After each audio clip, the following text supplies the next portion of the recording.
Tumataas ang presyo ng itlog sa ilang pamilihan sa Metro Manila. Pag-usapan natin yan kasama si Francis Uehara, President of the Philippine Egg Board Association. Magandang umaga at welcome po sa Balitang Hali.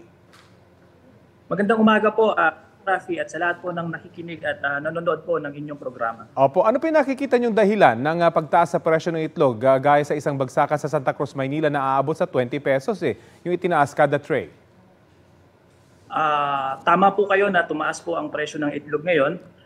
Galing po tayo kasi sa sobrang baba ng presyo for the last 4 months. Since noong February this year, malaki po ang binagsak ng presyo ng itlog. Ito pong nararamdaman nating pagtaas ng presyo ngayon, ito po yung nangyayaring adjustment sa taas ulit ng demand ng ating consumers, and also yung pagbabawas ng mga alagang manok ng ating mga farm producers noong mga nakaraang buwan dahil po sa malaking mga lugi. So yung kombinasyon ng pagtaas ng demand at mas konti yung supply kaya tumaas po itong presyo. Hanggang kailan po kaya itong pagtaas na ito? Tataas pa kaya sa mga susunod na linggo?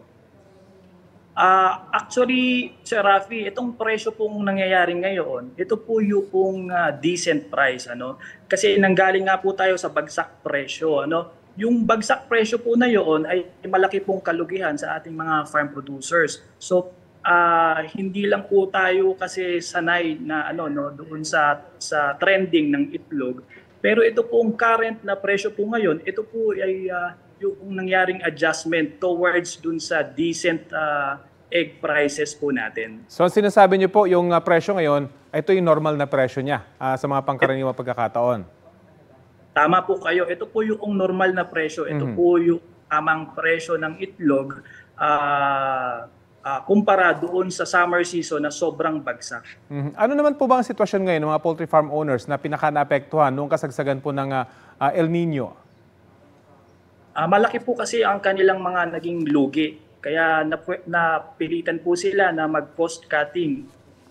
Kaparte po nitong cost cutting ay yung pagbabawas nga po ng mga alagang manok para bumaba yung gastusin nila dahil hindi naman po natin makokontrol yung pagbagsak ng presyo nung mga panahon nung mga for the last 3 months. Ito po yung summer at yung may ninyo.